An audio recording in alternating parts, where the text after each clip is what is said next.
What's up people? இது உங்கள் RJ Ragini back with a bang. அனைவருக்கும் வணக்கம். இது உங்கள் பிராண்டி செய்திகள். இன்னைக்கு தேதி ஏப்ரல் 27, 2026. இன்னைக்கு நம்ம லிஸ்ட்ல இருக்கிறது ஒரு சென்சிட்டிவ் எஜுகேஷன் மேட்டர் பாஸ். புதுச்சேரியில மும்மொழி கொள்கை 3 லாங்குவேஜ் ஃபார்முலா அமலாக போகுதுங்கிற செய்தி இப்போ ஒரு பெரிய புயலையே கிளப்பி இருக்கு. இதோ அந்த 7 lightning updates. CBSE's new rule.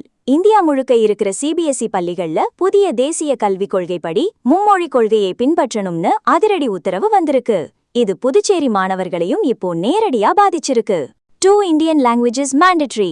CBSE அனுப்பியிருக்கிற சுற்றறிக்கையில மாணவர்கள் கத்துக்க போற 3 மொழிகள்ல 2 மொழிகள் கண்டிப்பா இந்திய மொழிகளா இருக்கணும்னு சொல்லியிருக்காங்க. இதுதான் இப்போ இங்க மெயின் மேட்டர்.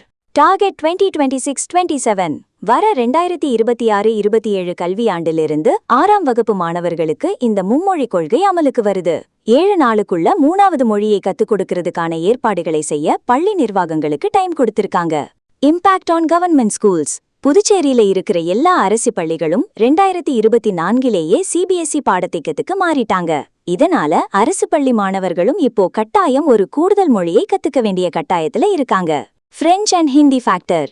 ஏற்கனவே புதுச்சேரி மாணவர்கள் ஆங்கிலம் மட்டுமில்லாம பிரெஞ்சு மற்றும் ஹிந்தியையும் கத்துட்டு இருக்காங்க. இப்போ இந்த புது ரூல்ஸ்னால எந்த மொழியை தேர்ந்தெடுக்கிறதுங்கிற குழப்பம் மாணவர்கள்கிட்டையும் பெற்றோர்கிட்டையும் இருக்கு. AIADMK stand. இந்த விவகாரத்துல அதிமுகவோட நிலைப்பாடு என்னங்கிறத அக்கட்சியின் புதுச்சேரி செயலாளர் அன்பழகன் விளக்கமா சொல்லியிருக்காரு. தமிழகத்தைப் போலவே புதுச்சேரியிலும் இது அரசியலாக உருவெடுத்துள்ளது. National integrity versus language burden. மொழித்திறன் மற்றும் தேசிய ஒருமைப்பாட்டை வளர்க்க இது உதவும்னு CBSE சொன்னாலும் மாணவர்கள் மேல இது கூடுதல் சுமையை ஏத்துமாங்கிற விவாதம் இப்போ சோஷியல் மீடியாவுல அனல் பறக்குது. புதுச்சேரி கல்வி நிலவரத்தை பார்த்தா ஒரு விஷயம் புரியுது பாஸ். அறிவை வளர்க்க மொழி அவசியம்தான், ஆனா அதுவே மாணவர்களுக்கு ஒரு சுமையா மாறிடக்கூடாது.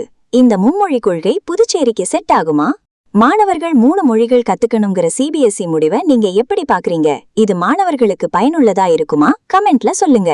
For more fire updates, stay tuned to brandy செய்திகள். This is Ragini signing off with strength and respect. Stay safe, stay tuned. Thank you so much. Bye bye. மாணவர்களின் எதிர்காலத்துக்காக ஒரு விசில போடுங்க பாஸ்.